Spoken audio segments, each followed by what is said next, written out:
What's up, ladies and gentlemen? Welcome into More Important Issues. More Important Issues is brought to you by our sponsors, Tennessee Tap House, Hound Dogs, and Blue Water Climate Control. And here's our here's a quick word from our good friends at Blue Water Climate Control. People always ask, where did we get the name Blue Water Climate Control? When a Navy ship casts off lines, exits the harbor, and loses sight of land, that's blue water sailing. It takes a team of people to do that. Tireless work, focus, and attention to detail. So much of starting a business is just like that. After it's done, you get filled with deep satisfaction for accomplishing something. And it's quickly followed by, now the real work begins. We're Blue Water Climate Control. Are back. Yeah, they had us the first half, I'm not gonna lie. Oh, could be Wayne! I think I got my swagger back. Oh! I love it, baby! Them orange britches. Something about them orange britches. Tennessee wins! By Tennessee, Jawan Jennings. Jennings makes the catch. Ball hit high in the air into right field. Going back is Sayre. And Tennessee can say hello win column. A grand slam in the bottom of the ninth. You can't draw it up any better.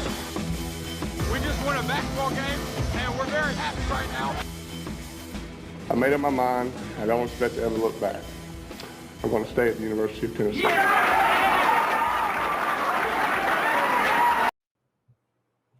What is up, everybody? Welcome into another edition of More Important Issues. It is Thursday, July 29th.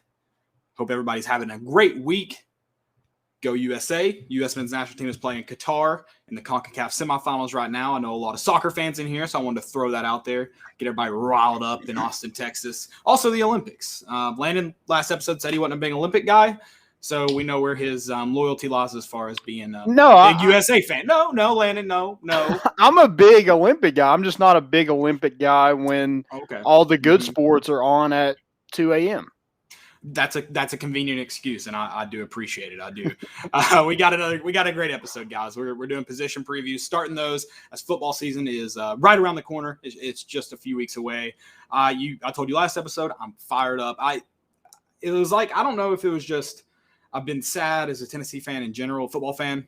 Basketball and baseball obviously have been a different tune. But as far as football goes, I was like, I'm not excited for this season. I'm not excited. Sure enough, I'm pretty freaking pumped. I can't wait. And so we start those position previews, starting off with tight ends. We also have a special guest, speaking of baseball, VFL, currently with the Baltimore Orioles organization. I thought I was going to say Orioles wrong, and I said the city wrong. That was weird. Connor Pavolony, though, is going to join us later on and talk about what where he's at right now, his time at Tennessee, all that good stuff, and we can't wait to get him on. We've got a Tennessee basketball, got a new guy to the hill. I'm not even going to try to say his name. I'll let Landon handle that, but we will talk all about the new basketball roster as it has changed this week. We also got some NBA draft talks. A couple Vols going to hear their names called, no doubt. That's kind of been different. Kind of talking about MLB draft too, where you've had a lot of Vols going this year or Vol signees going too this year. NBA drafts change for Tennessee. What Rick Barnes has done with that roster and obviously not just Rick Barnes, his support staff too. And he's had a couple guys over the past few years that have actually left the program for head coaching positions. They just changed the landscape of what Tennessee basketball truly is. Not that Tennessee hadn't had some great players, but as far as just talent that translates, it's obviously drastically changed in the last couple of years. So that's been exciting to see, and you will hear some names called tonight. It's been a fun ride too. That is tonight, right? Yeah. Starts at 8. It's 8:05. Should have already. I can never tell because freaking Woj, how do you say his name? Woj is just out here dropping, like, it's not even fun. He's dropping bombs. It's like it looks like they're gonna take this guy, and I'm just like, dude, you already know. Yeah, no one's tight-lipped. No NBA organization is tight-lipped. Like, get out of here. Yeah. Hey, drop your questions in the chat as well as tell us where you're listening from. Love to know where you guys are at. I'm in Johnson City. Go Doughboys. Landon's in Knoxville. So we're covering the East Tennessee. Let's see if we can get the rest of the state as well as the rest of the country Brutus is. I got the Sunday cream on today. You got a little cream going on too. This is, probably just an old white shirt. It's a volunteer tradition shirt. No, I was talking about the bill. The bill. This is gold. Get out of here. That's kind of cream, dude. This is gold. Get out of here. It's bad lighting, I guess. I guess. All right. Well, and then we got our segments, of course. Let's jump right into the show, though. Let's start off with tight ends. This Tennessee roster thinks going to get some tight ends more involved. It took 8 different quarterbacks in the roster. Typically, especially now with the way the game's changed, you almost rely on that tight end to kind of be a safety valve.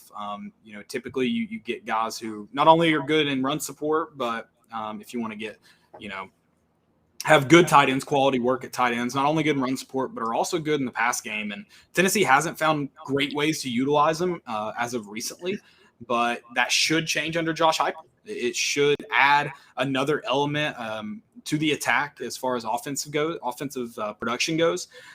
I don't know where this necessarily talent lies. Like, I don't know what the abilities will be of the tight end group. I do think there's some guys that could contribute enough, if that's the right way to say that.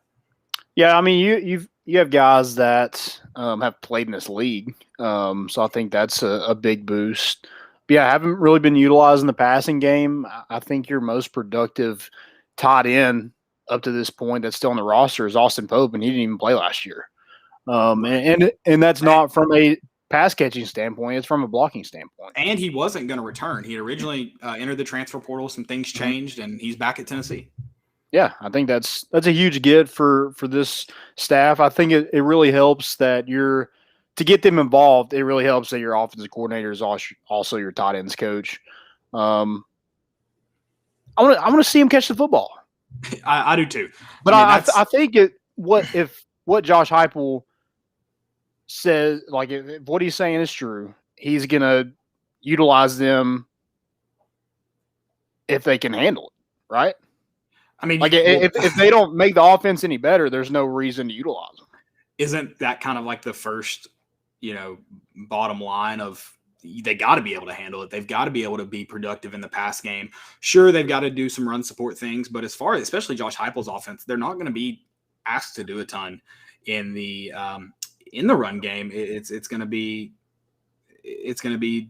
what can they do in the pass game? And that's who your number one guy is going to be. And that's kind of why I want to, as far as like who's the guy listed first, I just don't know if it's Austin Pope. Nothing against Austin Pope, but he hasn't been incredibly productive in the pass game. So part of me kind of hopes he's not the number one guy, because that means there may not be anyone that can be effective in the pass game. Yeah. And I wonder like how much of that was the previous staff.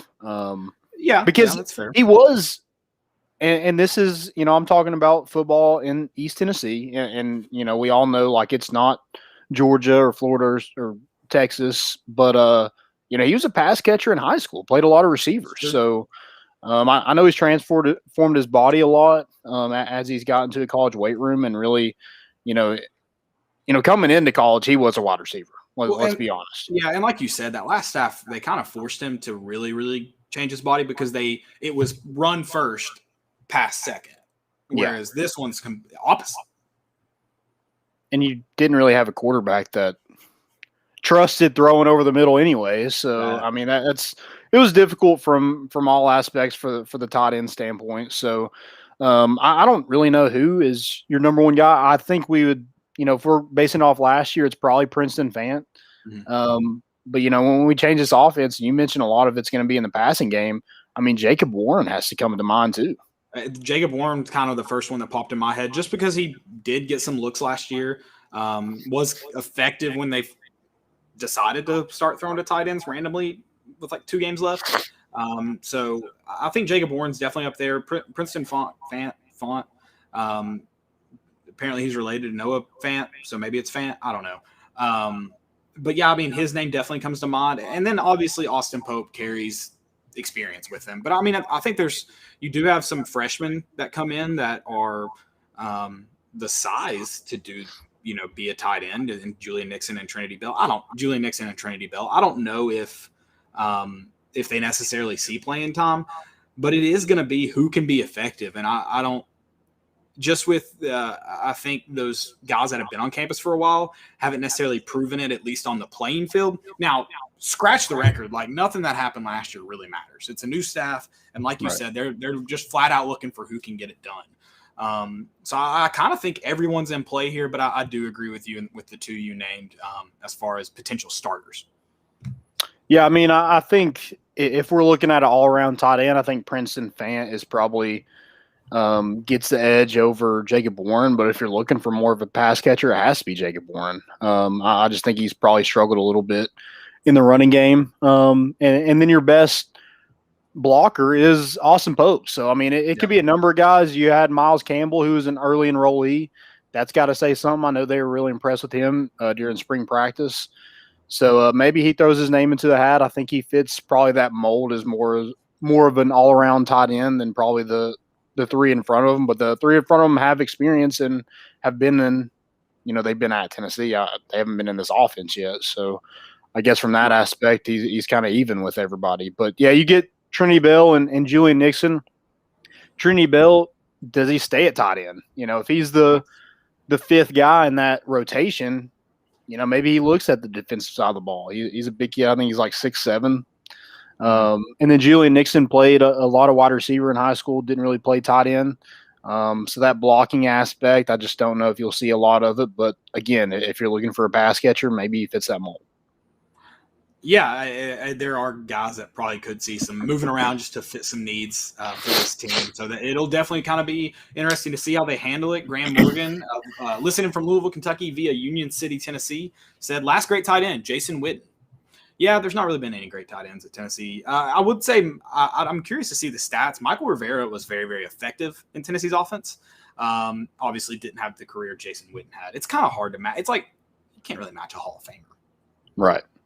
That's yeah, tough. That's tough. That's tough. You got some guys, Jason Karoom made an NFL roster for a little bit. I mean, he wasn't anywhere close to how productive Jason Witten and Michael Rivera was. But and then Alex Ellis made, I think he was on a roster. I think he was at Tennessee for a while. Is that right? Yeah, that's right. Okay. Yeah. So, but yeah, obviously Jason Witten's in a different category by himself. One thing I am kind of curious to see is what are these tight ends asked to do in the run game? Because I think that can also determine a lot of how you do it. I mean, I'm curious to see how we run the ball. Is it going to be a lot of outside stuff? I mean, obviously you have to run inside the tackles just to keep it respectable, but like what, and do you have the running backs to even run outside? How much speed do you really have at that position right now? I think a lot of it has to do with the offensive line too. I mean, last year they were pretty terrible. So they take a step this season. You hope Cade Mays takes not so much in the run game though. They were okay in the run game. Yeah, they weren't. I would say good in the run terrible. Game. Yeah, I would say good in the run game.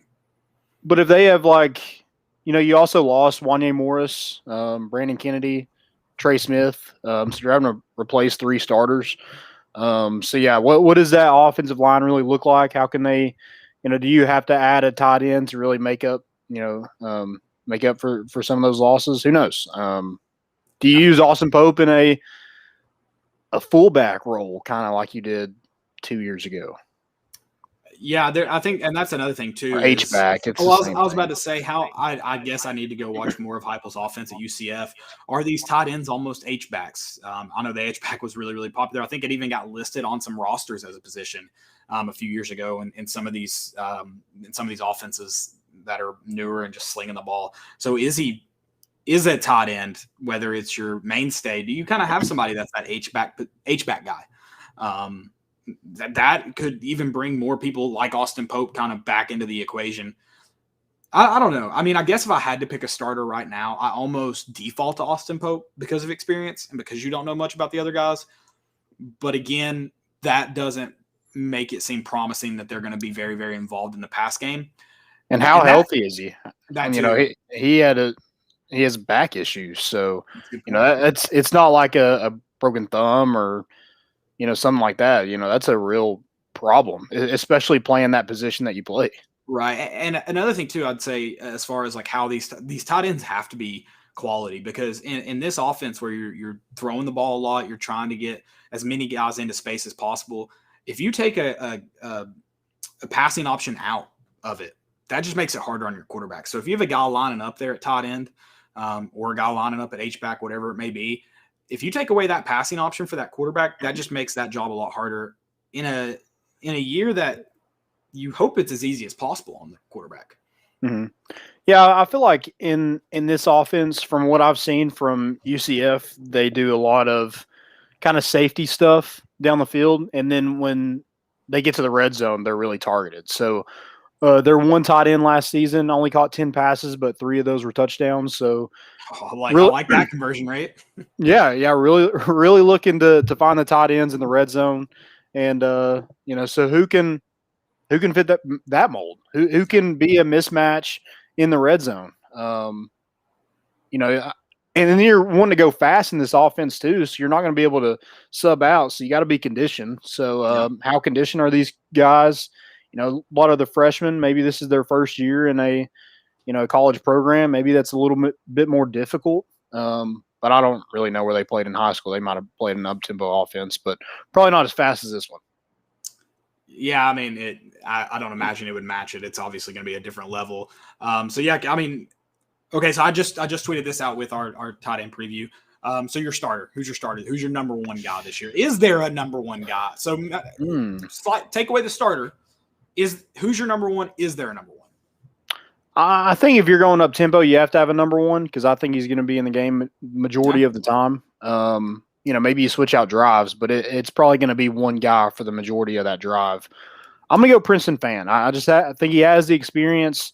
I think he's a better all-around tight end than maybe Jacob Warren and Austin Pope, and it's nothing against those guys. I just feel like he probably gives them a little bit more. I think he caught 12 passes last season. And the tight ends combined only caught 18. So I'm going to go with Princeton Fant, and I think he triples his touchdown mark from last season, which is 1. So, yeah, he's getting 3, guaranteed. Mark it down. I don't know if you can bet on that, but future bet, there you go. There's your future for this year. So Jacob Bourne, you said there were 18 total. Jacob Bourne had 6 of those. So it was just those 2 guys that got catches? Yep. Okay, well, then, I mean, nothing like I'm not gonna sit here and say it's. But are you not surprised that the guy from UCF only had 10? I was shocked. I am a little shocked by that. I'd be curious to see how kind of they worked him. How much are tight ends even on the field then in this offense is kind of. Yeah, that makes me question that now that I heard that stat. If you're not really giving them anything, they'd probably rather throw to a tight end or wide receiver. Yeah, like I said, if taking an option away from this quarterback in this offense is not great to do. So yeah, I'm sure that had to do a lot with it. So it's going to be who can step up. If you want to be on the field, you better produce. Is kind of, I guess, what this is going to be. And this isn't going back at you like you said. Nothing against those guys. I am going to go Jacob Warren. I just think. He's like you mentioned red zone. Well, Jacob Warren, he's bigger than everybody else on the field. So he's probably more of that red zone threat than Princeton Fant.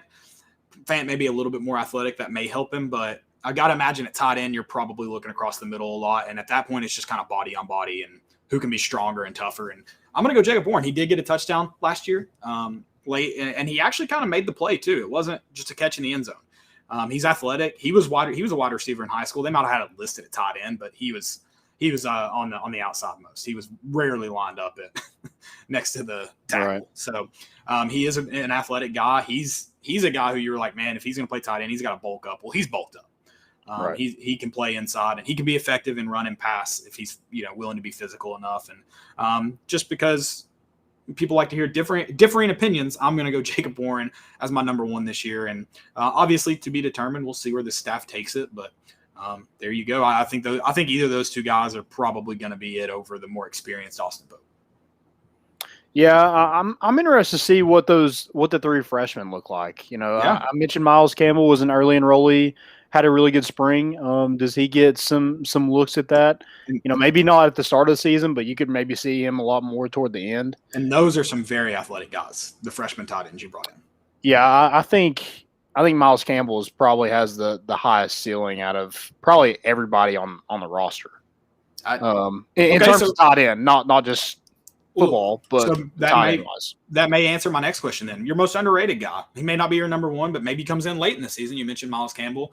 and produces, or maybe comes along later than those guys, whether it be game 3 or 4, and gives you a lot. Is it Miles Campbell? Is that your most underrated guy? And when I say most underrated, I don't mean like 3 or 4 years looking back like he should have started. Who comes in and maybe at your number 1 and produces this year for Tennessee? Because like I said, tight end's it's going to end up being a fairly important position in this offense. Yeah, I think it could be Miles Campbell. I'm going to go with Austin Pope.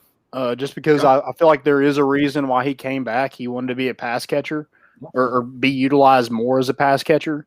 And so I'm interested to see kind of what his role is within this offense and being more than just a fullback. Yeah. I mean, that's a good point in terms of him coming back. I mean, definitely seeking places that he could be more utilized and more effective. And then obviously when you see a guy that throws the ball over the yard and bringing that offense to Tennessee, that's a little bit more attractive to you. It makes you want to stick around. And I mean, maybe even had a hand. And speaking of guys sticking around, Harrison Bailey originally, his dad said he was going to leave Tennessee if Pruitt. He didn't say that specifically, but it was like, we came to Tennessee for Pruitt, which to me sounds like we're leaving if Pruitt's gone. And he stuck around, and I would guess Heupel's offense had a lot to do with keeping him around. Yeah.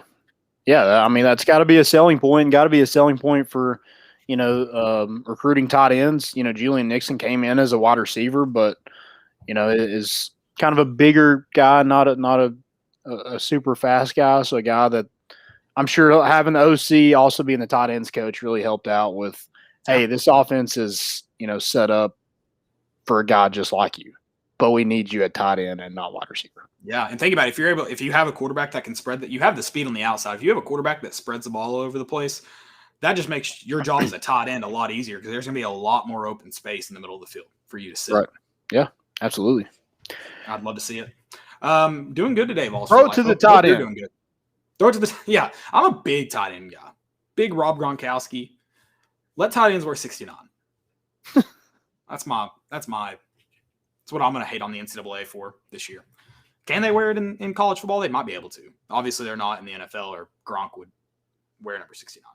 Oh, yeah. Dude, what about his Madden rating? It's already like an 86. I mean, I know he had a good Super Bowl, but I was thinking about Madden. I was thinking about Madden yesterday. I can't wait to play Madden. Maybe it's football fever, but like dude, normally I don't care about Madden. I always buy it because I love playing at least one season, or I guess like 2 or 3 seasons. Yeah, I'm just not going to buy it anymore. I just don't like. I feel like I'm playing the same thing. It's just updated rosters. It's just part of it. Like you just do it, kind of like buying season tickets for UT. That's fair. That's fair. Yeah, I'm an idiot. I might just go do it. Let's do it, and we can do an online dynasty. Would you have more fun doing online, I guess, franchise mode? Yeah, I mean that'd be fun. You get the opportunity to playing with the pros. There you go. There you go. That's all I got for tight ends as far as just previewing them. If you want to, drop them in the chat. Tell us who you think the starter's going to be, or someone you're excited to see. Let us know. We're gonna transition to we've got a special guest bringing on.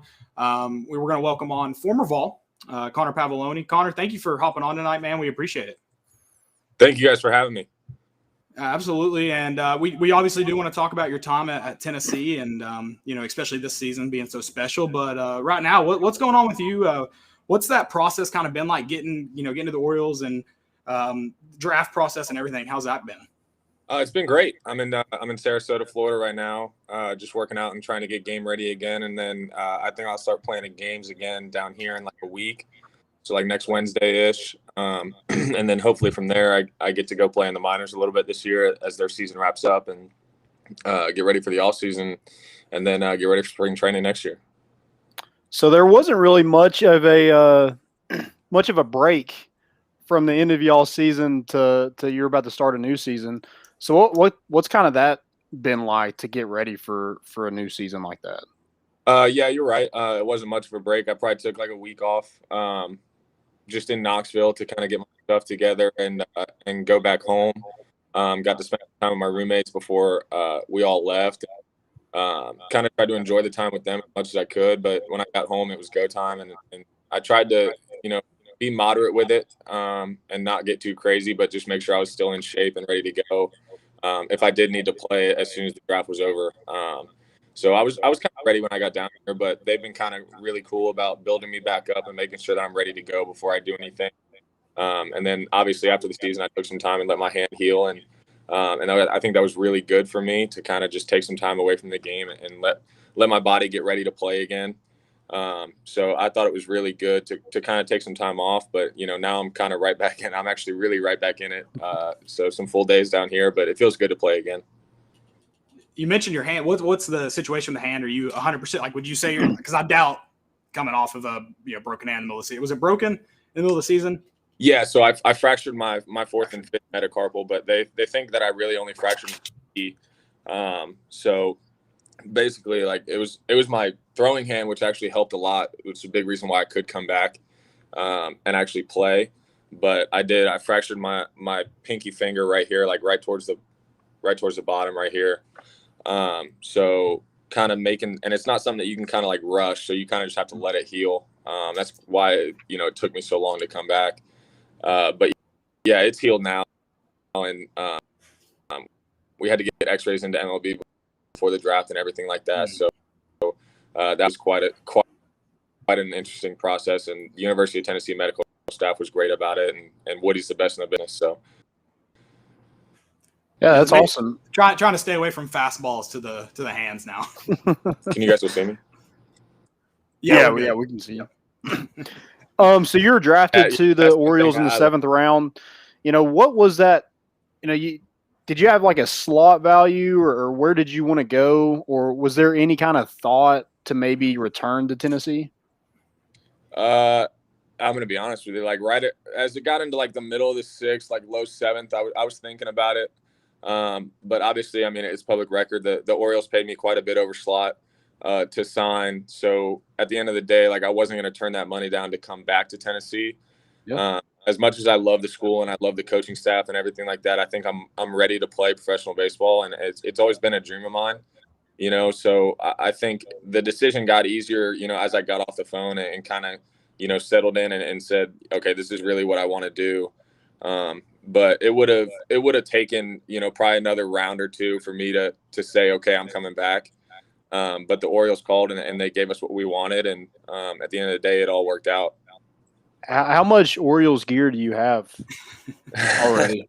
Well, it's kind of funny because like I'm still in orange. So I actually have a good bit of orange stuff down here, which is great.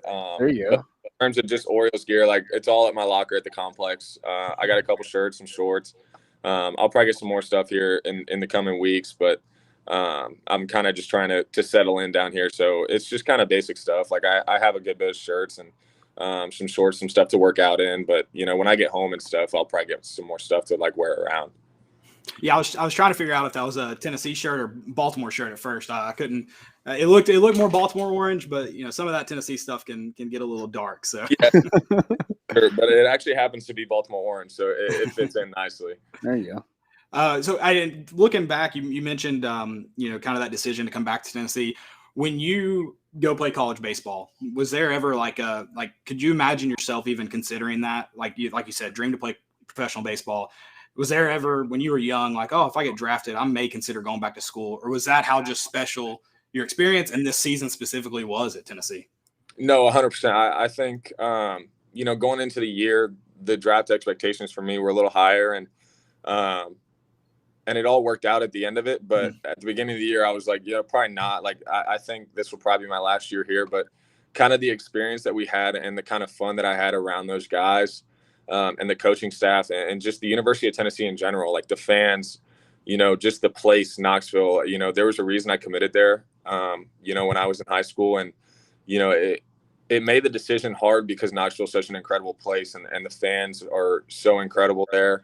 But I didn't think there was ever going to be a moment where I was like, okay, I'm going back to school. And then, watching the draft, I was like, I'm kind of thinking about it. And it I never thought I would be in that place. No.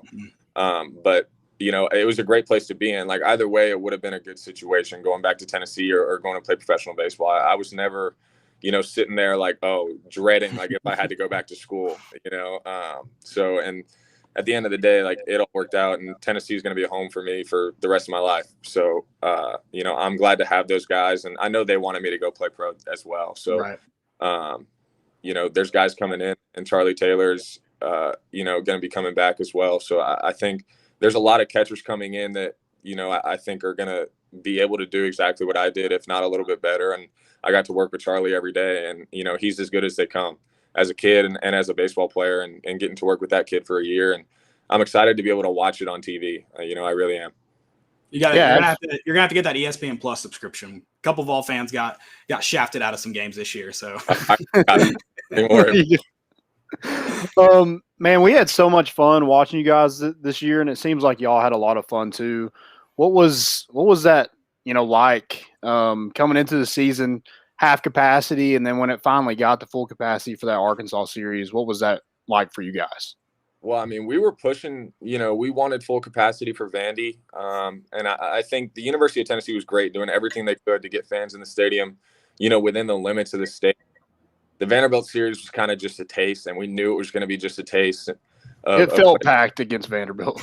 Yeah. Oh, yeah. And, when we walked in the locker room after that series and we were like, dude, this isn't even full capacity. Like, just wait. And then when we got the okay to go 100% for Arkansas, we were juiced. Like, we were really excited. And it was something that we were waiting for, because we knew that, the University of Tennessee has one of the most passionate fan bases in the country, when it comes down to it. So we knew they would come. And I was just excited to see how many were going to be there. And it absolutely, blew my mind that, when I was a freshman, I would have never thought, as we were hosting a super regional and we had to have a block party because there were so many people that wanted to go.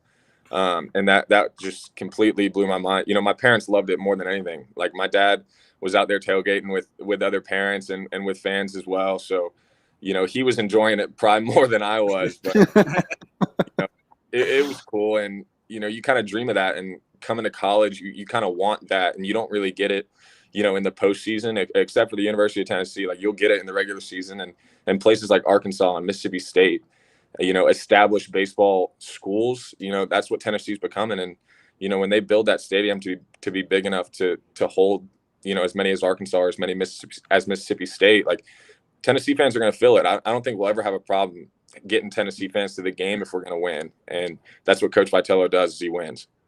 Absolutely. Yeah, he does that. And I mean, you mentioned Tennessee's passionate fan base, but it's also easy. It was easy to root for a team like you all. You all had the swagger. You had just the mentality that it was easy to root for. And then you mentioned the Vanderbilt series. A couple of coaches actually maybe took a shot at the fan base, maybe took a shot at you all and your attitude, mentality. What, you all don't shy away from who you are. Like, that was not the case. What was it like to hear those comments? Did it kind of, like, I don't think it put you all, and maybe just drove you all more, but what was it like to kind of hear coaches say that stuff about you all, whether it was direct or not? And how did it ever affect how you all carried yourself into those games, or did it just kind of amp it up even more, encourage the bat flips? It never affected us, in the way that we approach games. We have a certain way we want to do stuff, and Coach V always preaches to be yourself. And at the end of the day, if we're winning, we can honestly do whatever we want. It sounds bad, but, like, we can do what we want if we're going to win. And when other coaches, want to comment that the way that we play, they don't like it. And, my only response would just be, okay, I mean, you don't put our jersey on every weekend, Beat us too. Number 22 does. So at the end of the day, if he's okay with it, we're okay with it. And if Coach V had a problem with it, we would change it, but he never did. And at the end of the day, we did what we did, and it was extremely fun. And that's why it was fun, is because of who we are, who we were.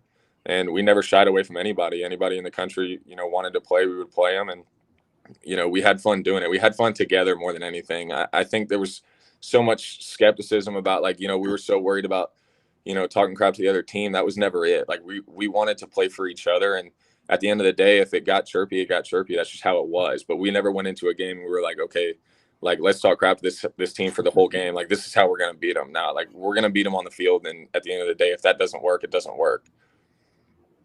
What is, why'd you pick Tennessee? You're a pretty high prospect coming into college. Why'd you pick Tennessee? You're from Woodstock, Georgia, not to be confused with the Georgia or the Woodstock back in the 70s. But, why Tennessee? Why'd you pick them? I committed kind of early in high school. I think it was the summer before my junior year. But when I came up here my freshman year on a visit and saw the campus and saw the facilities, and it was something that I really hadn't seen before, in terms of just a school this big. I had been to Alabama and I had been to a couple other SEC schools, but Tennessee was the only place where I got here and I was like, okay, I feel like comfortable here. Especially with my parents. I told my dad when we got there, I was like, listen, like this just feels right to me. And at the end of the day, it was my decision, where I wanted to commit. And I said my freshman year that, this is where I want to go at the end of the day. So it was narrowed down to really Tennessee at the end of the day. As soon as I think I committed in like 2 days, like it was so fast. And so at the end of the day, like the people here, the place, Tennessee as a whole, I don't think you could really ever beat it. When you encompass everything into it, Saturdays in Knoxville are unbeatable. It doesn't matter where you go. I don't care, Death Valley, it doesn't matter. I don't care. I've been in Knoxville at night games. I've been in Knoxville at day games, and it's hard to beat a Saturday in Knoxville, but pretty soon it's going to be hard to beat a weekend in Knoxville for baseball as well. Absolutely. So I assume that means you're a big SEC football fan?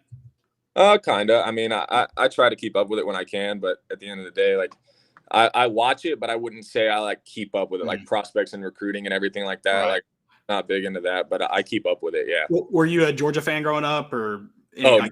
I've never really liked Georgia. I just never really got into like Georgia, not like against anything against them. I just never really grew. You can tell us it's fine. There are adult men that bark, so that helps not liking them. Me around an adult man that barks, I promise. So are you all for Texas and Oklahoma joining the SEC? Do you think that's good for not just football wise, but baseball as well? Oh, 100%. 100%. I think the more the better. And at the end of the day, like, Coach, when I talk to Coach V, like he's going to get to play Texas again, and I know he wants to.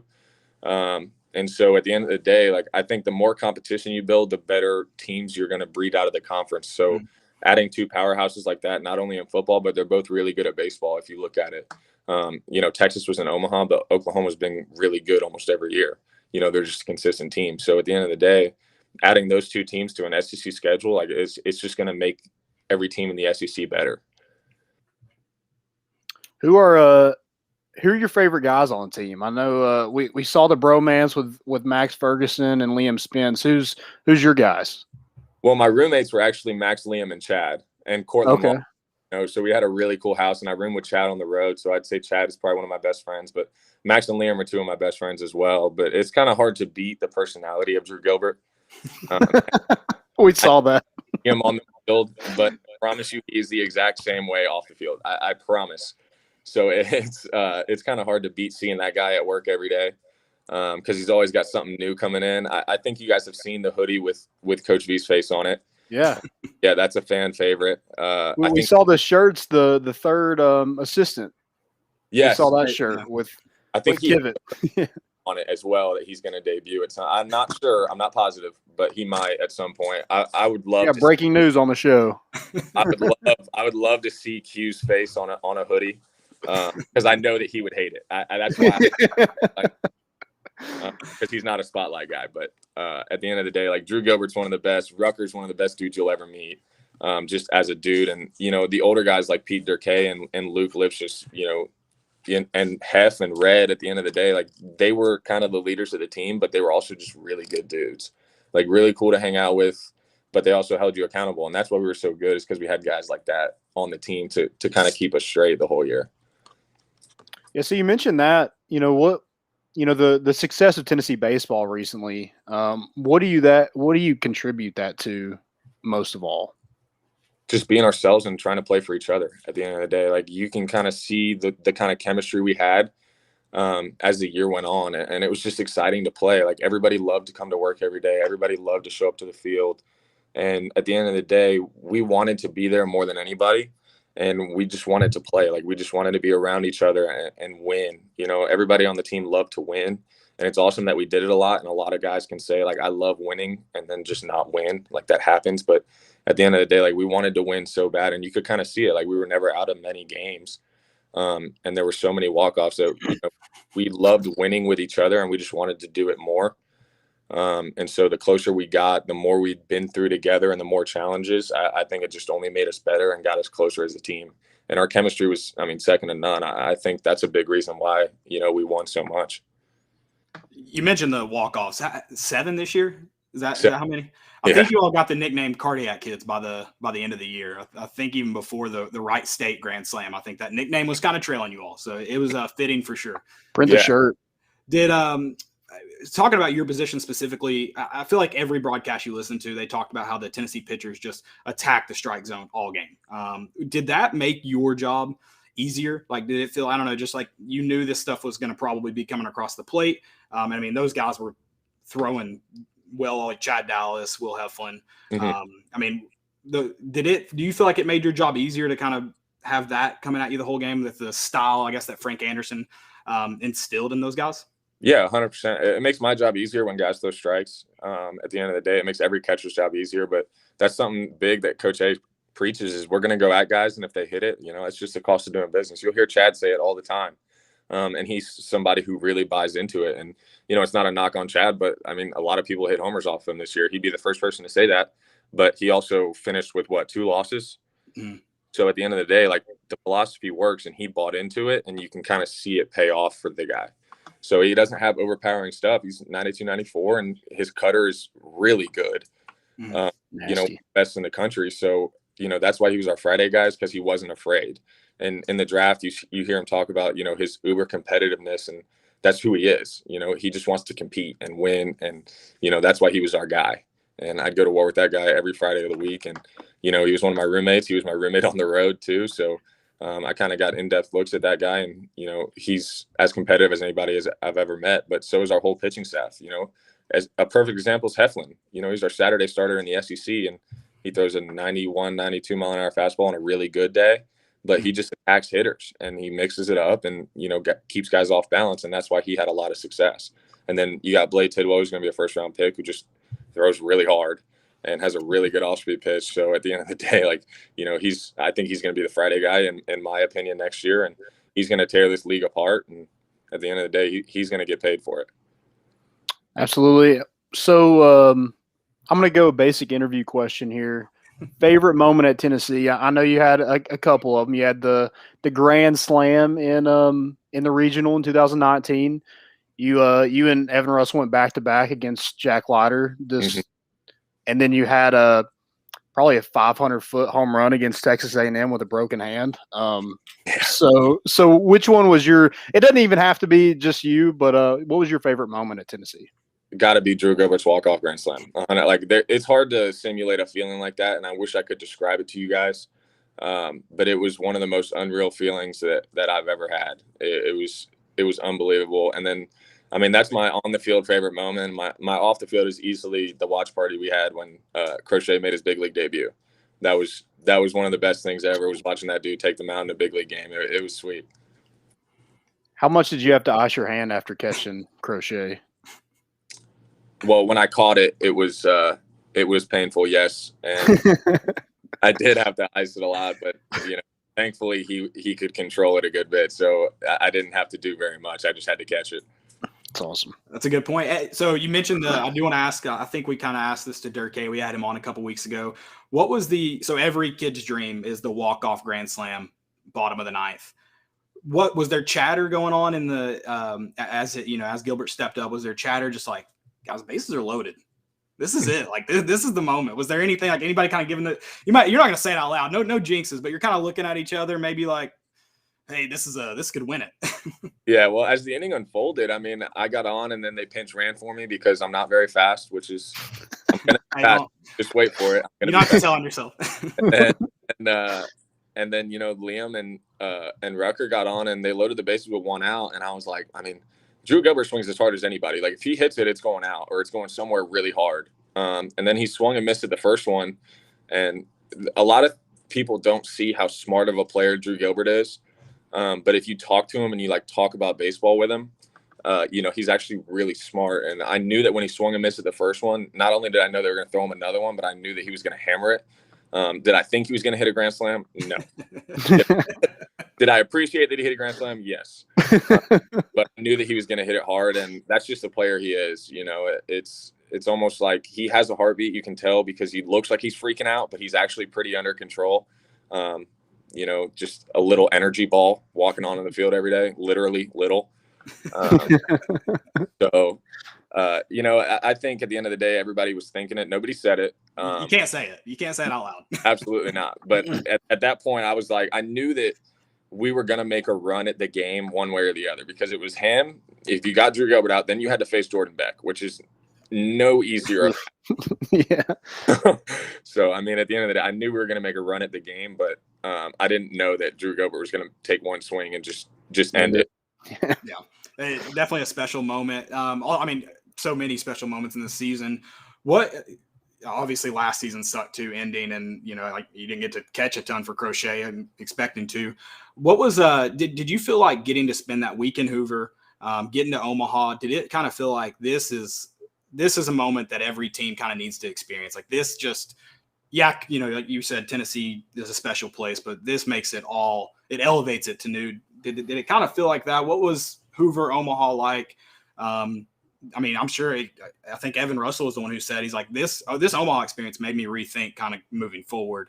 What did that kind of do with your experience for your college baseball career? It was the best baseball experience that I had ever really been a part of.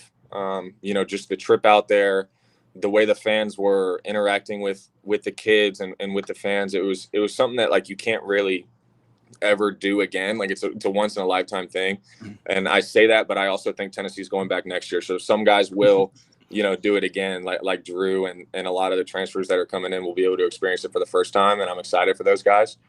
But I knew about halfway through SEC play when we had a really good record. I think we were first in the East at some point, or first in the SEC, tied for it. And, I was like, this team has a shot. And I said it in the fall too. I was like, this team has a real shot if we can play it. Like we had the depth, we had the pitching, we had pretty much everything. And you guys haven't even seen Ben Joyce yet. Just wait till you see that.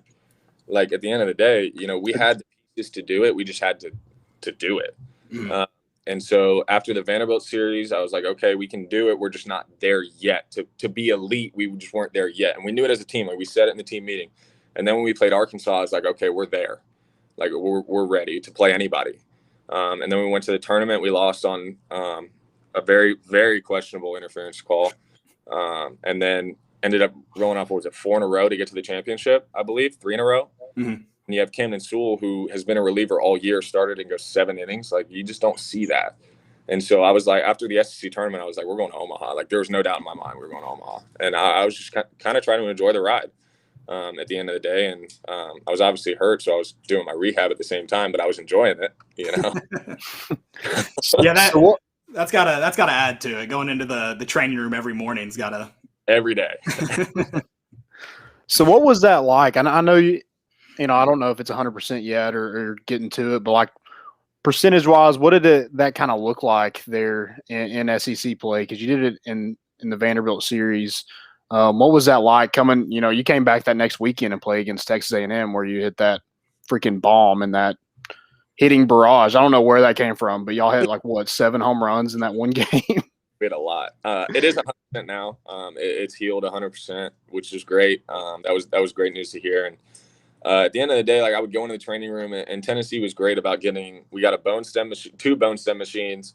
And, Woody, our trainer, is one of the best in the business, if not the best, in my opinion. And not only getting guys back, but getting them back better.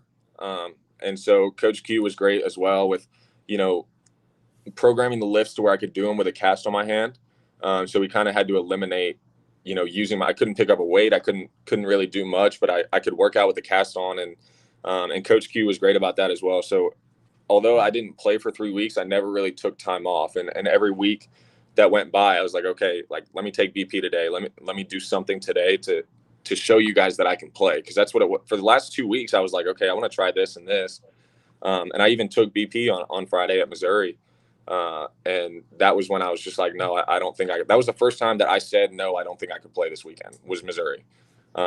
And Woody thinks it was the flight that hurt it. But at the end of the day, that was the only time where I was in denial of whether I could play or not. And then the following weekend, I believe, was Arkansas, which I ended up coming back for, which was great. And so it was just doing bone stem every day. One of them took 4 hours to do one session, which was brutal. If you rewatch the Missouri game, I have it taped on my hand because I just didn't want to do it, in the hotel. So they were great about, the rehab every day. And I was in there, and for the first, I believe, like week and a half, 2 weeks, I wasn't practicing as either. So I just kind of had to sit there and watch his practice, which hurt a little bit, but it also kind of, made me want to come back more. But the rehab was great. And, Woody tried to take it as slow as he could. And I annoyed him. I know I annoyed him. I know he hated me for those 3-4 weeks.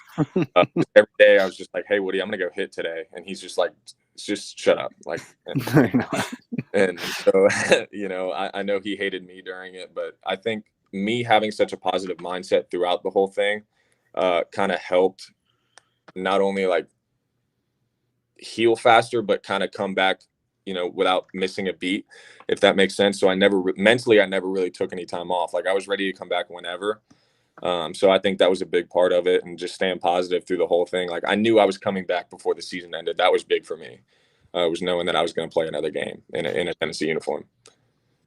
Yeah, baseball is such a wild sport, and there's like, people complain about the unwritten rules. One of my favorite things that no one really talks about is the catcher pitcher hug after a win. What's kind of your go-to hug? Does it depend on the situation, or does it depend on the pitcher? Like, are you a dab and hug, or are you like do you pick up the pitcher at all? Like, what's that kind of like? No, it's usually a dap and a hug. Sometimes, like when Hundley's closing a game out, I'll thank him sometimes when it's like really close, or like Redmond or something like that. Stallings, when he threw a complete game against Georgia, it was just like a dap and a hug, and I'm so proud of you. But the relationship that I have with those guys is second to none, and I think that's why we work so well together. Is because I tell them at the beginning of every year, like, I trust you and I need you to trust me. So like if they have something to say to me, they will say it, and at the end of the day, we'll move past it. But it's always love with those guys, so it's just a dap and a hug. And sometimes I'll just make a smart aleck comment at them, or like, one time Chad gave up a homer and I was like, dude, he hit that ball really far. And sometimes you need to take their mind off the game too, and just joke with them. And I'll walk out to mound visits and be like, what's up, dude? Like, what'd you have for breakfast today? And we'll just talk about anything but baseball. And I was about to ask, how do you calm them down when you got to go up there and you got to slow things down a little bit, maybe get the heart rate down? What's your go-to comment? Breakfast? Yeah, that, or I'll just like make a really like uncalled for joke about the situation. Like, bases loaded, 1 out, and I'll walk out there and just be like, well, this is tough. Can't get much worse now. Yeah, be like, well, we're just gonna strike this guy out and then get a fly out, or we're just gonna do a double play right here. Like making sure they know that I'm behind them, but also trying to lighten the mood a little bit, because I know that it can get lonely out there on the mound. Yeah, let me suggest one. Maybe go out there and just be like, point to the bullpen for him and be like, hey, you better pick it up. This guy's about to come in. Yeah.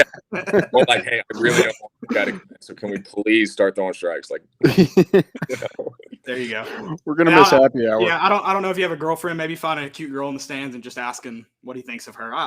Just you can go all around with it. Yeah, options. I love it. You mentioned I think you were talking about the gear. We were talking about the gear earlier. What's I think first off, I know I'm a little biased, I get it, but Tennessee's got to have the best uniform selection of any team in the country. What's your favorites, or what was the one that you're like, we're wearing this again? Oh yeah, the grays are probably it's between the grays and the creams, but I think the grays take the cake on it because they just feel better when you put them on. But the creams were kind of heavy, but I liked them. I just like the way they look, and playing in is awesome. And then I don't think there was ever really a jersey. We got new jerseys this year, so they felt a lot better. The new Nike material felt great. So there was never a jersey where I was like, ooh, I really don't want to wear this.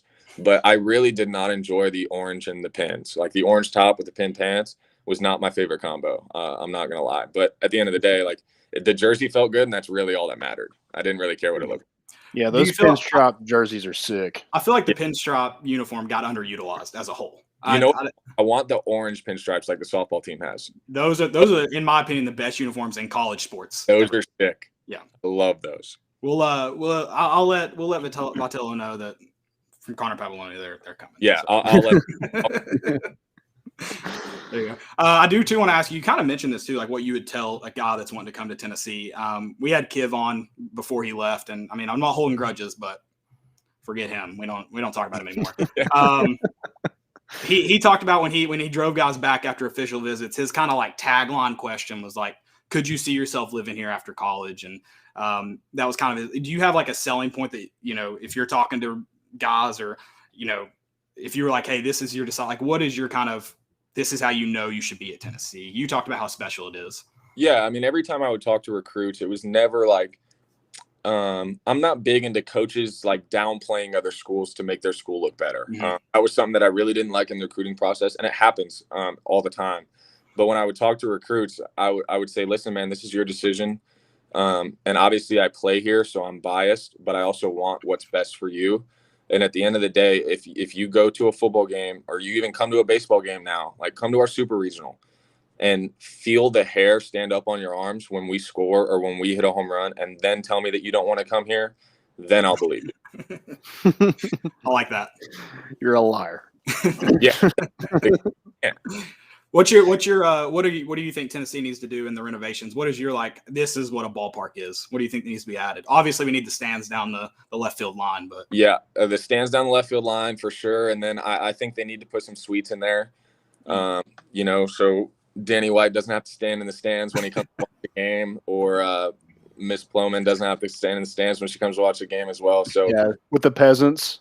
Yeah, exactly. Exactly. So at the end of the day, they're going to put I think they should put some suites up there, and I think they just need to wrap it around the whole stadium. I know it'd be tough with the road right there, but I think that'd be really cool for the stadium itself. But I do think the stands down the left field line needs to be the first thing they do, just so we can get people in the stadium. And I would not want to be a pitcher running to the bullpen down the left field line with our fans down there. I'm just letting you know.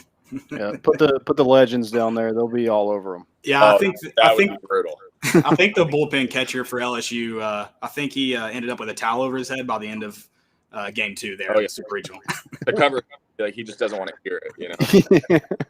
It was great stuff. Well, Connor, we appreciate you hopping on, man. It's we appreciate your time. Good luck in with Baltimore and your future, and obviously appreciate your time at Tennessee, what you guys did to change the culture and the future of Tennessee baseball, and I'm excited to see where it goes as well. And of course, we'll be following along with your career, and good luck, man. We appreciate it. Absolutely. Thank you guys so much for having me. If you need anything, feel free to reach out. Go Vols. Absolutely. Thanks, Go man. Vols. Thank Come you. back and throw the first pitch. That'd be cool. Oh, trust me. If I can, I will. I will. No, in a second, I will. All right, man. Perfect. Have a good one. See you, brother.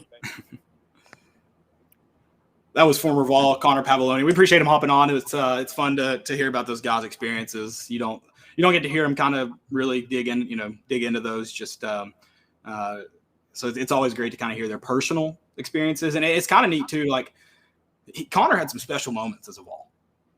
You mentioned the Grand Slam in, was it 19? Yeah, the regional. Yep. He had some big home runs. Obviously, just a part of some big games, a ton of starts at Tennessee, and even his favorite. Like, part of me feels like so basic for being like, dude, my favorite moment as a Tennessee fan might be the Drew Gilbert walk-off home run, but like that's how special that moment was. Oh, dude, it was insane. So that's always really cool. I'm so jealous that I couldn't be there. I know it's gonna be so funny to see, like, because I mean we thankfully get to talk with a lot of ball baseball players. Like in the next 5 years, that's going to be the number one response. No doubt. Oh yeah. I mean, just the sound, like I can hear that sound ringing in my ear. That, like, when you hit a tennis ball with a metal bat, that's what it sounded like. It was hit that hard. Yeah, it was pretty awesome. It was a great moment. And I mean, and to Connor kind of came in, he was a part of this group that truly did change the expectations and what Tennessee baseball was. And yeah, Tony Vitello is obviously the catalyst for all that, but it took those players and another thing too that I think will change, like, kind of a lot of people are like, man, I hope Vitello can kind of keep this going. Connor and Pete, those guys that we've talked to in the last couple of weeks, like, they have the same mentality as Kiv that we've gotten to talk to. They have the same mentality as he said we're going to be in Omaha next year. So, but they carry themselves the same way. Like, those guys are in sync. They go out and recruit those guys that like have that same mentality, whether they're, and thankfully there are a lot of, top talent too, but that's kind of, they want guys that want to be here. They want dudes. I think Connor even said they have so many dudes on the team. They want dudes, and that's just kind of the mentality. And it's great to see. And it is funny. A lot of people would guess that this baseball team is very, very egotistical. No one I've talked to, from the staff to the players, have been egotistical. Graham Morgan just mentioned, nice to see a professional with no ego problem. 100%. That's what this team's about. That's like a lot of, like, you know, the unwritten rules of baseball people are, they're like, that's just ego and, you know, just disrespectful and blah, blah, blah. Those dudes are the opposite of that. Like, they're the opposite of that. So you shouldn't have a problem with how they carry themselves on the field, because that's just like you're making it up in your head. Yeah. I mean, it's definitely like Vitello and the staff has created that culture, and then they get guys that just fit the program. Yeah, and I love it. That's what you see with all these guys. You know, Pete, they weren't even in the same class, but yeah, those guys carry themselves exactly the same way. You know, both of them, you know, we asked their favorite moment, didn't say anything that they did. It was, you know, Connor did get on in that inning, but they mentioned it was a Drew Gilbert home run. You know, it was that season and in general, it wasn't, you know, anything they did. You know, they're in it with each other, and that's what made that team so special. I don't know if you'll see another. I hope we're able to see another team like that, but I mean, it's going to be hard to duplicate what they did last season. Yeah, I think even like what's funny is like the success was obviously cool and it drives everything, but like you said, rooting for that team, like, it was special. So yeah, I mean, because like, you haven't really done it right before. I mean, we haven't really done it since 2005, right, when we went to Omaha. But even then, like, baseball wasn't a big thing in college athletics back then. No. And it's picking up more steam, and I'm so glad Tennessee's on the top of it, because I think Tennessee fans desperately needed something to cheer for at that time, and you know, we got a pretty damn good thing to cheer for. Yep, absolutely. Speaking of good things to cheer for, let's kind of flip to the basketball side of things. We mentioned, can't say his name. I'll let Landon do it. Landon, say it. Try it. You got to try it. Dude, you told it to me before we got on, and I said it one time. I should have written out like the pronunciation guide. I didn't do that. And now I'm looking at it, and it would just be offensive if I tried. Handje Tamba. Handje Tamba. Love it. Love it. Handje Tamba. Yeah, Handje the 3-star center out of Knoxville Catholic. Committed to reclassify to the 2021 class and committed to Tennessee. He's already signed, will enroll at Tennessee. Had offers from Auburn. That's all you need to hear. You know, Bruce Pearl's willing to get him on their team. Got to be Tennessee. You can't lose guys to a former coach that are in the city of Knoxville. You just can't do it.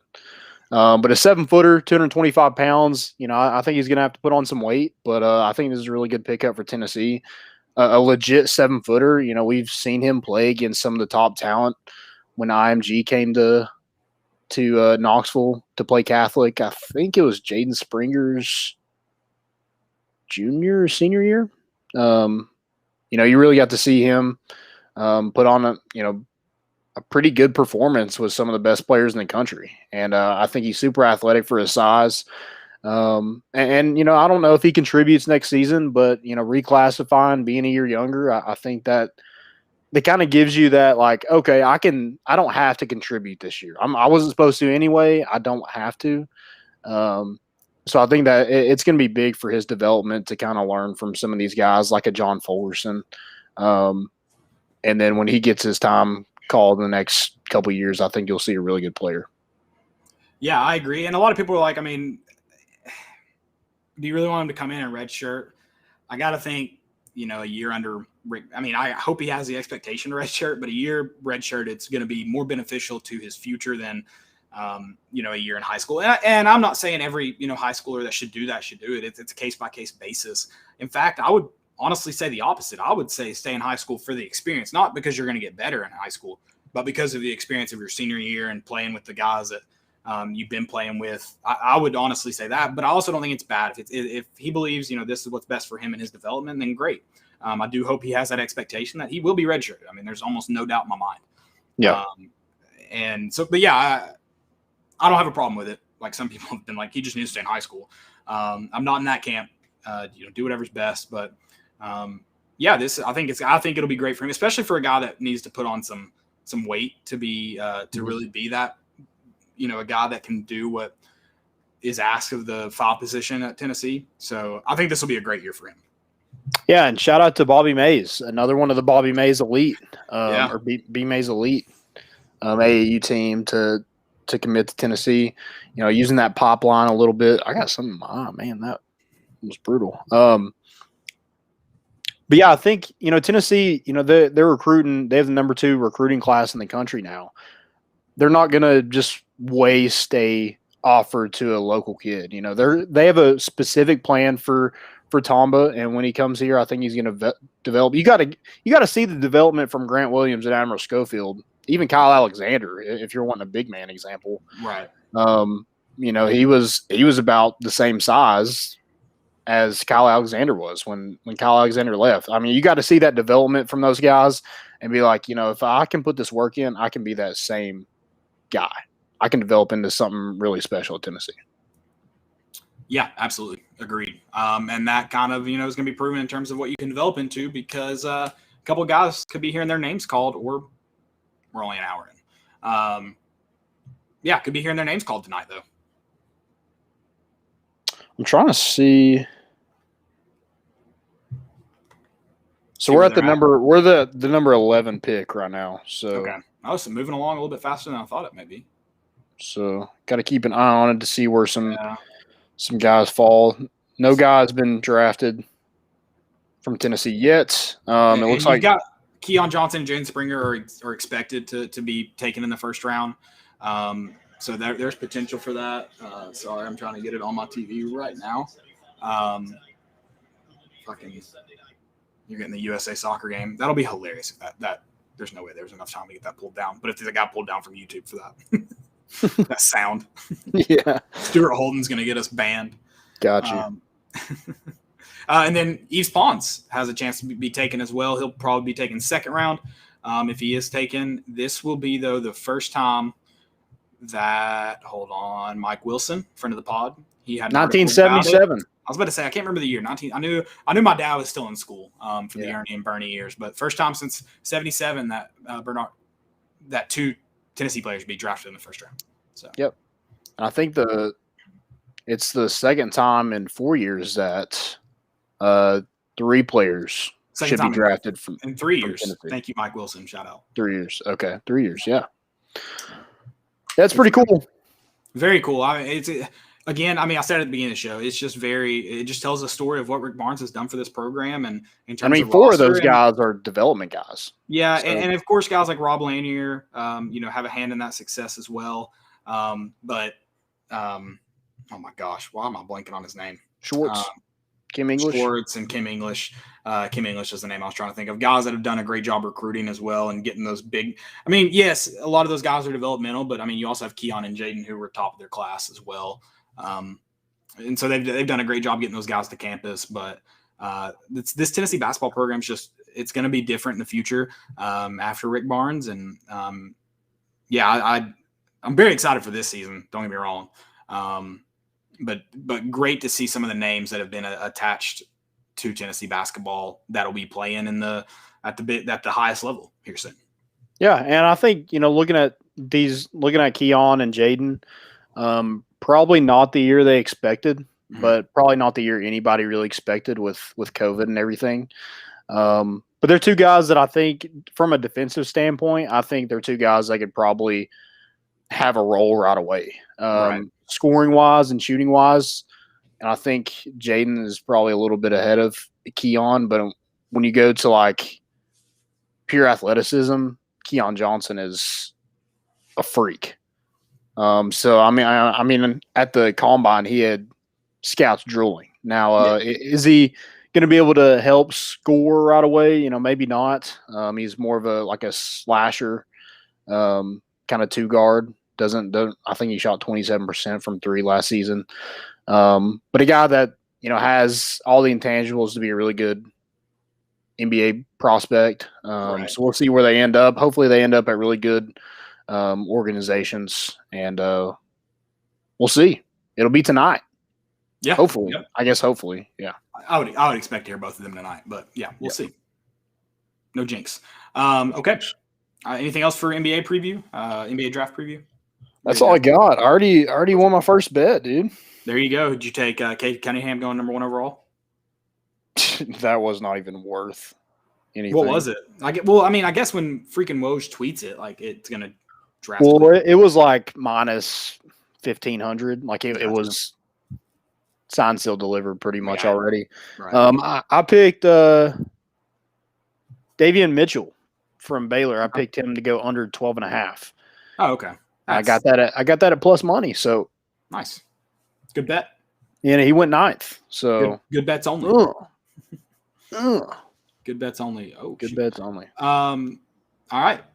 Questions? Do we have any questions? I haven't seen any get dropped in the chat. I haven't either. Any popped up during the Pavolony interview here? Nothing. Graham Morgan just naming off some of the great assistants that Tennessee's had or has. So love it. Great look.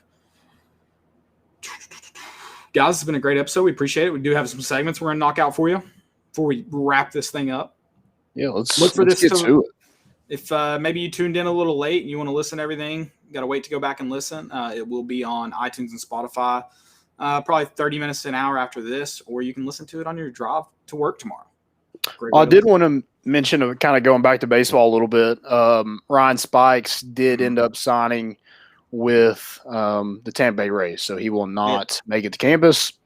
It's not a huge surprise. I mean, he kind of doubled that slot value what he signed for. So yeah, he was. You hear Pavolony talk about it, like that money, like there's no.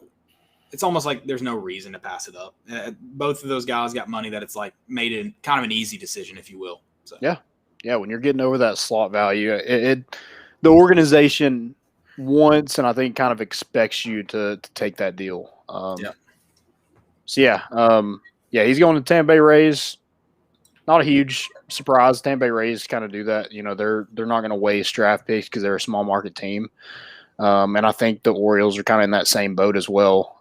Small market team, you know, they're going to utilize their draft picks. And when they draft somebody, they expect them to be in their system. Credence asked if there are any baseball commits we should be expecting soon. I mean, as far as like transfers and stuff goes, I don't know of any more. But I'm sure they would take a look at some of those top guys, and you know they just got that catcher. I think is really big for them losing Pavolony, Durkee, and Jackson Greer. Charlie Taylor does come in, so I think that's or does come back. He returns. I think he's playing in. U.S. just scored. Boom. And you made me. I was thinking USA, baby. Lost my train of thought. Oh, Charlie Taylor, he's playing in the same place where Kyle Booker is, I think, in California, in the California League. So, I think he'll be a pretty good player. As far as commits goes, I mean, these kids commit. You know, Pavolony mentioned it. He committed his junior year of high school. I mean, there's so many players all around the country. It's just hard to kind of pinpoint really a traction with baseball commits. Right. Wish I could, but yeah, it's kind of impossible. Because I mean, there's not like a big recruiting service that rates these guys, and like I said, there's so many, and you know, there's tons of showcases. It's not like they go to this one camp and you know all the 5 stars are there. You know, there's a lot of. And it's kind of region based as well.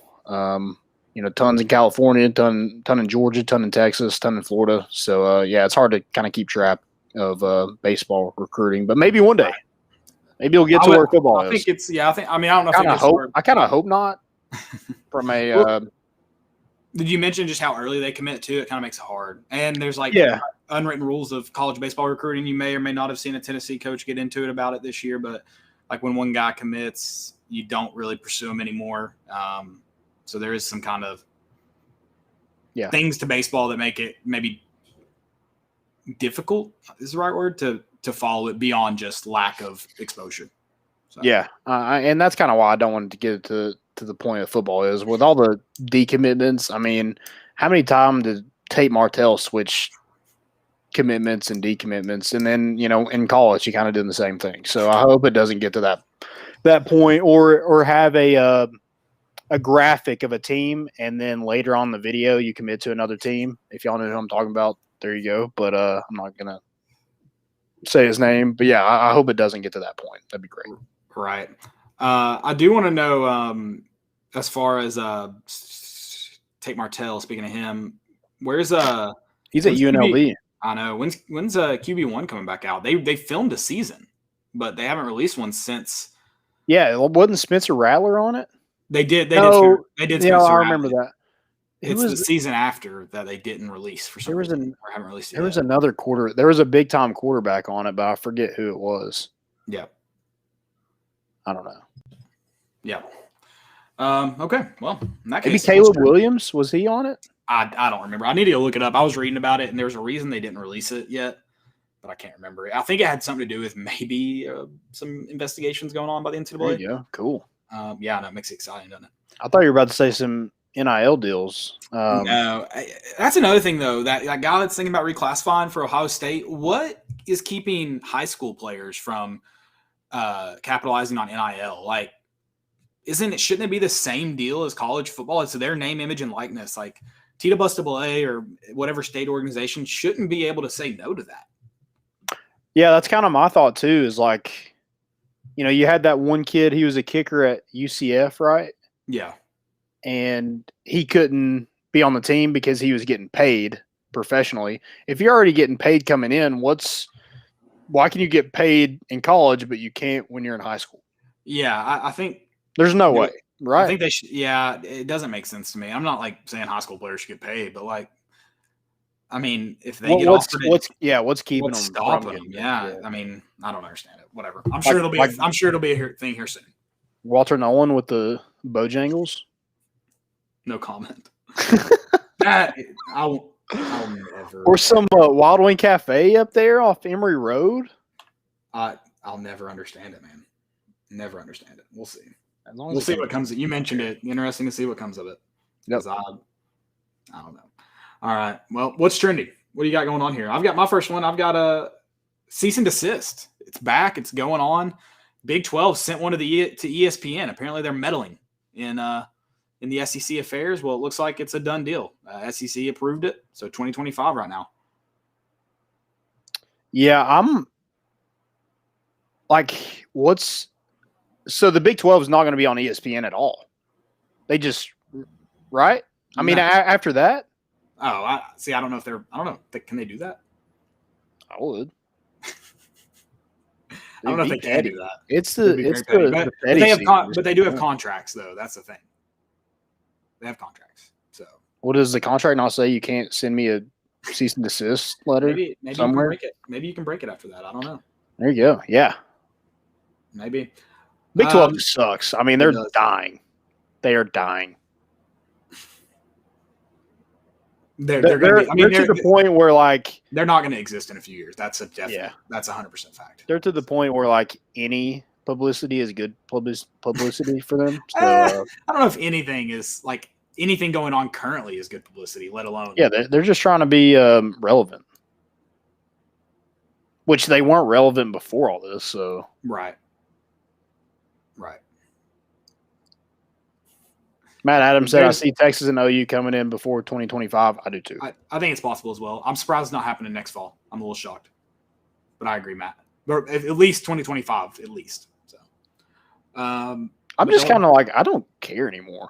No, I mean, it's going to happen. I think you're going to see a huge restructure in college football. I think it could be good for college football if they do the right things. Like I said, it's just not competitive for everyone. Like, it's not a real thing. It's like if they let the guy that lost at if they let the guy who came in last at the Olympic trials run in the Olympics, he has no chance of winning. Why is he there? Yeah. So that's stupid. My next what's trending is Johnny Football. Johnny Manziel. Sorry, Johnny Golf. He played in the Texas Open this week. He didn't know that he had to wear pants for the event, so he brought shorts. And then had to, I didn't know I'm surprised they didn't have pants in the pro shop there. So he had to go and find pants. Didn't even have time to warm up before he competed in the Texas Open. There you go. Yeah. I think he shot a 77 on Monday. I don't know what he shot. Or on Tuesday. I don't know what he shot on Wednesday. Good for Johnny. And then in that same event, Tony Romo was driving an air-conditioned golf cart playing in it. Which, if you follow golf, most of the time they have to walk. I didn't know you could drive in something like the Texas Open, but apparently you can drive a cart.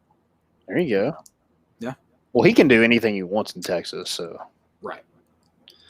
Mine is John Fulkerson. Yes, I'm glad you brought this Getting up. the deal. I mean, it's been too long. Yeah, I guess they've been really trying to work out the details of it because I got to think this was an obvious one. Yeah, I hope there's like a John Fulkerson like special, like whatever his go-to pals like order a is. Folky fry. Well, like just like your Folky meals, like so it's like if he gets so my go-to order is 2 junior pals with cheese only, a Frenchie fry, and a regular pip. That's my go-to order. So like I can't remember what that normally is. 1 junior burger with cheese only and a large Frenchie fry and pip extra is $6.26. I do know that. That's how often I get that. That is scary, Caleb. So like that would only be $5.26 because it's the Folky special. R.I.P. to your toilet. No, that one's a light meal. It's 1 junior burger. Oh, okay. Yeah, that's a light day. That's just like lunch. That's a lunch meal. Literally, when we came back from John City, Riley got like 4 burgers. Yeah, so I was like, okay, he's gonna eat a couple and then like save some at home. No, he ate all 4 on the way. It was pretty disgusting to watch. Did he get 4 big ones or 4 juniors? He got like 2 sauce burgers and I think 2 juniors. Yeah, so they're all juniors. 2 sauce burgers. I only had 1 sauce burger for dinner tonight. And I told you, I mean, those sauce burgers mess you up. Yeah, let's just say I had to ride with the window down all trip long. Oh, they're delicious. They're worth it. But yeah, I love Palace. That's my favorite part about living in Johnson City, no doubt. It's Palace. You love Jefferson City. No. Graham Morgan said, congratulations to Kara Lawson. She won the gold in the 3-on-3 basketball tournament. I didn't know she was playing in that. She was the coach. The coach. I was about to say she seems too old to be playing in that. Okay. Yeah, she was a coach. And then Matt Adams also asked, who do y'all think Big 12 gets to try and make up for the loss of those two? I don't think the Big 12 will exist by 2025. Right. And I think if they do, they're going to get like Cincinnati and UCF or something like that. Oh, okay. They're just going to become a Group 5 conference. So we're reinventing cable. Right. But they have the Big 12 or the Power 5 name. So they would just be a Power 5 conference. I know, but like they're still not going to have a chance to win a national title is what I'm saying. But if they have those automatic bowl bids, they have I don't know. I mean, I think they would have a better chance than they do now, I guess I should say. Yeah, probably. But I think if the SEC when you look at strength of schedule, I mean, you don't have Texas and Oklahoma. I mean, you're kind of like you're playing in the Pac-12. Right. I think if the SEC like goes the way they look like they're going right now, I just hope they do restructure it to like make sense. I hope it's not as dumb as it is now where some teams have 0 chance. So yeah, that's what I hope. Any other what's trending? I don't actually. Oh yeah, I do. Coach Cutcliffe on the TikTok. Yes. Do you think that was planned? Do you think that was planned or do you think it just happened? Knowing like what I know about David Cutcliffe, I don't think it was planned. I don't think it was either. Where would he get a snake to plan that? Also, or do you think he has like a pet snake in the office? That's a big snake. Do you think that's his hook? You think that's how he gets girls back to the office? I don't know. I love that his belt is like way to this, like the buckle is like way to the side. Oh my god, it's hilarious. He's like the basic, like the fun grandpa. He does seem like the fun grandpa. He is. I mean, he's the Manning's grandpa. Yeah, I mean that's why they love him so much. He's just been that guy forever. Yeah, he got himself a snake in a TikTok. I love their reaction from the players. They're like, "What the hell?" Somebody tweeted, "They're like everyone's gangster till they see a snake." 100%. Yeah, 100%. I mean, it could have backfired on him. What if they decommitted after that? Oh, were those Duke's got snakes. Recruits? Yeah, I think so. That's funny. We should also, by the way, we should ban recruits from TikTok. That should be a thing. Like if you're a Power 5 recruit, you should. That's a good point. Yeah, I've seen too many cringy ones, so probably safe. Get them out of here. Okay. Any more Stupidity and Epidemic? We ready to move on? Yeah, let's do it. All right, I've got a good one. I've been saving this. Oh no! Here we go. John Dunn. This is a tweet, and there's so many levels of stupid in it. Get ready. In my opinion, you should have had to played. I'm reading it verbatim, by the way. In my opinion, or IMO, you should have had to played a sport at a high level to be a sports reporter or any kind of sports media. I'm sick of dudes bashing athletes when the only exercise they get is lifting a fork. If you weren't an athlete past 8th grade, you shouldn't be sports media. IMO. 8th grade. Are you ready to break this down? Yeah. Oh yeah. I can't wait. I don't think you should. I mean, we can talk about people being stupid. I think the whole you should have had to play a sport to be a sports media member or to be a reporter or to be, anything involved with talking about sports is just an absurd comment. And you say that, and you actually played sports, so it's not. Yeah, like but I don't. But I also don't consider myself to have played at a high level. By the way, I don't consider that. Well, dude, you played past 8th grade. You're right. That's a good point. But I don't consider myself to have played at a high level. I do consider myself to be very, very interested and involved in sports. But there's also people who didn't play football or soccer or anything at all, or basketball at all, the sports that I did play, that know a lot more about it than I do. So to assume that is just incredibly stupid. To be like, oh, they didn't play past 8th grade. So that's just incredibly stupid. So again, just breaking down the levels of stupidity, this tweet. And then I hate the women shouldn't be able to talk sports. I hate that because there's a lot of women that know more about sports than I do. So yeah. Obviously it's case by case. And just like every guy, there's guys that have played football and soccer at a higher level than me that I would consider myself more intelligent than when it comes to the sports. So it just varies. I'm sick of dudes bashing athletes. No one should be able to bash athletes if you're not actively playing the sport. So it doesn't matter whether you played at a high level or not. It's incredibly dumb if you're not in their position to just throw around bashing. Last one, 8th grade isn't even close to a high level. Yeah. That's a big yikes. Is that what his cutoff was? Like, I'm just. I did play his freshman year, and he's just like, I'm done, but I can be sports media. Yeah. Like, I played linebacker in middle school, Landon. Like, if that tells you how, and that was 6th grade, but if that tells you how high level of sports they are, yeah, that's not good. Like, it's incredibly stupid. Like, it's just an incredibly dumb take. And then he tweeted to follow up, this is about Wolken and Ravel. Stop quote tweeting me. So it's just about 2 guys. Why didn't you just say Wolken and Ravel suck? They shouldn't be allowed to report sports. And I would agree with that. That's dumb. Like, they're dumb. Yeah. Yeah, just say that. I mean, I played in college, if you would consider it playing. I was on the team. But I don't even, it was Division II. I don't even consider that a super high level. So I just, the opinion of you had to play in your freshman year of high school is completely dumb. Because when I'm thinking I talk sports, I feel like I know a little bit, but there's no way I know as much as Tim Tebow, and he played, he was a Heisman quarterback. Right. And also there's guys who played freshman football, played probably all 4 years of football with me, unfortunately, that never even looked at a playbook. So if we're just going to talk about levels of knowing football, there are guys that started with me that and probably and were better than me. And probably couldn't name 2 people on an NFL team. Right. So again, just an incredibly dumb take for a lot of reasons.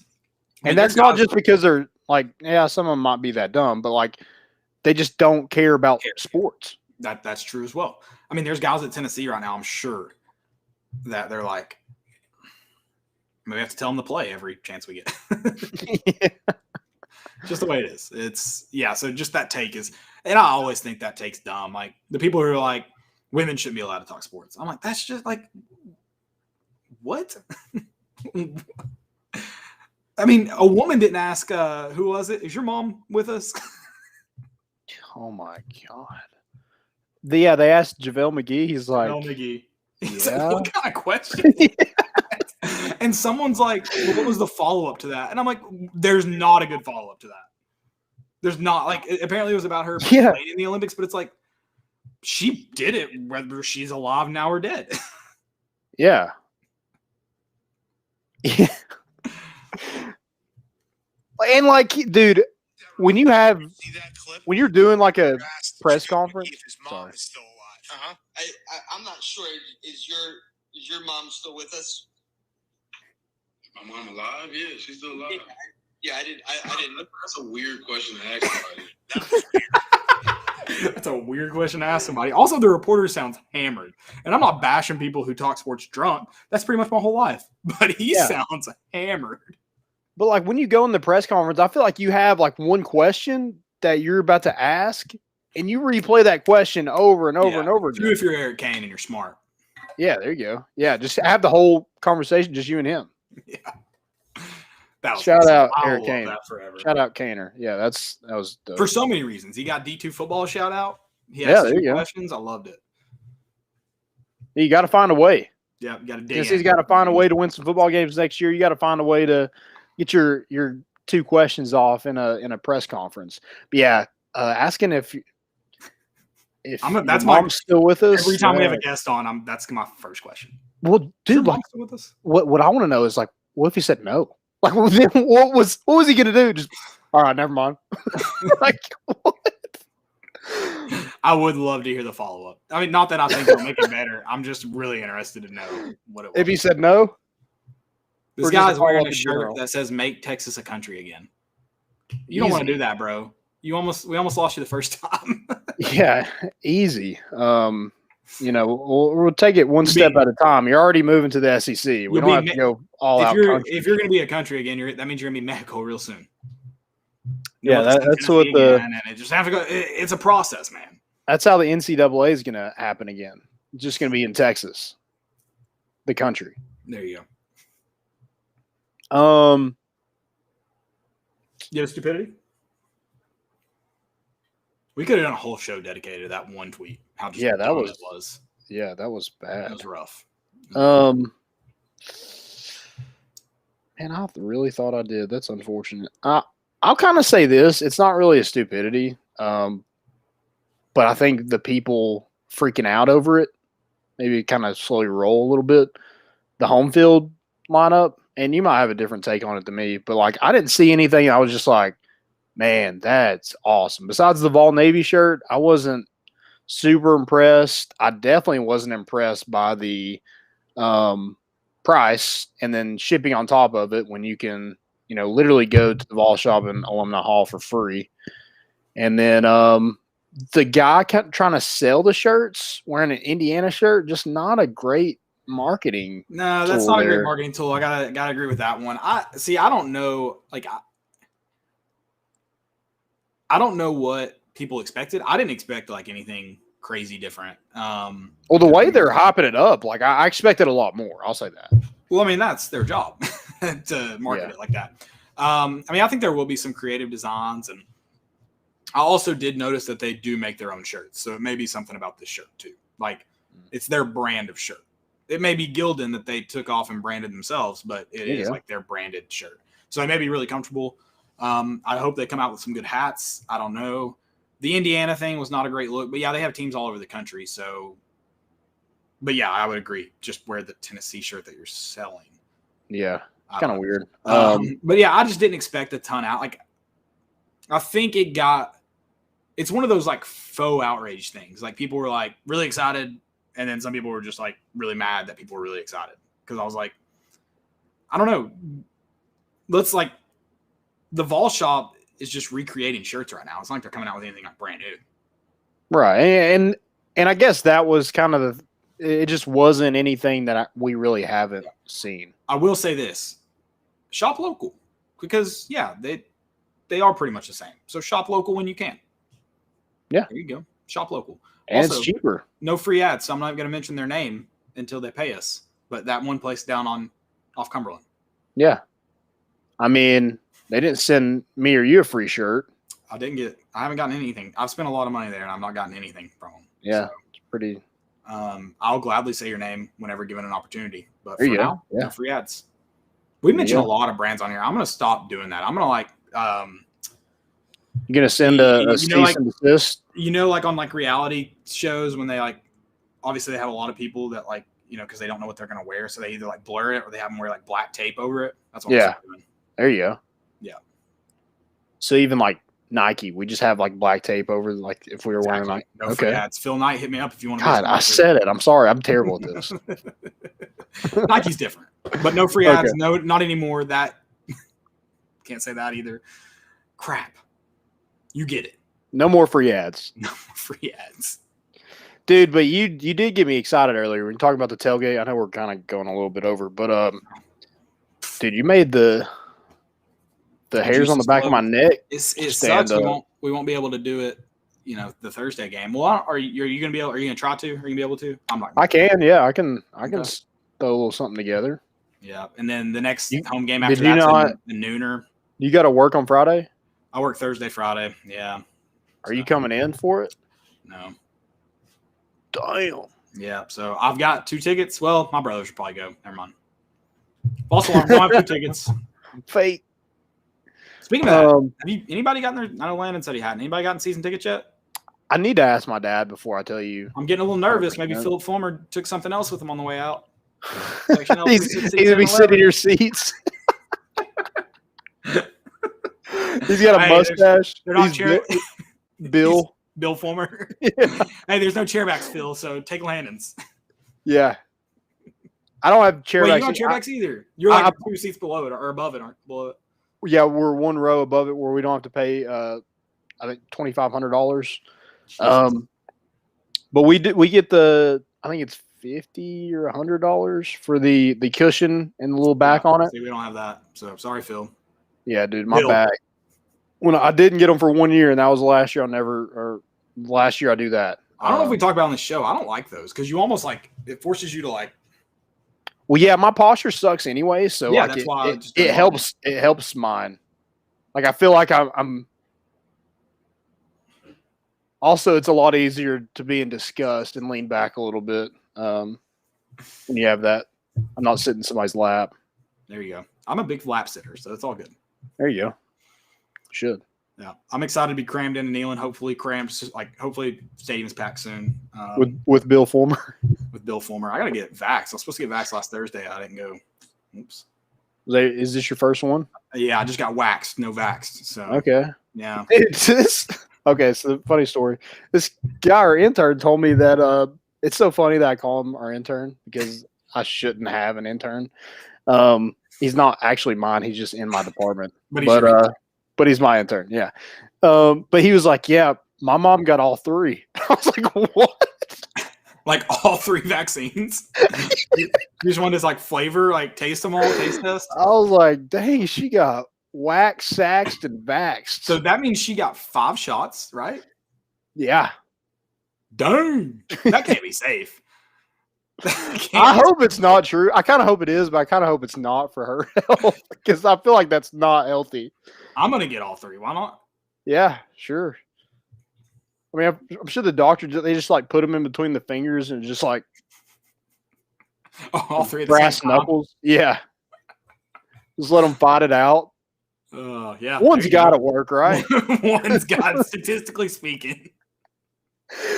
Oh my gosh. That's crazy. I've never heard anything like that. That's hilarious. All right. Guys, it's been fun. We appreciate having Connor Pavolony on. Obviously, always good time. Have some more special guests coming up with you before football season and hopefully throughout football season too. So stick with us. Sunday night we'll be back. Yeah, been a lot of fun. Shout out to Connor. I wish him luck as he starts his new journey as a professional baseball player. It's pretty cool to say. He's in the AL East, so I won't cheer for any Baltimore Oriole except for Connor Pavolony. So he should feel pretty honored. But we're bringing the boat in.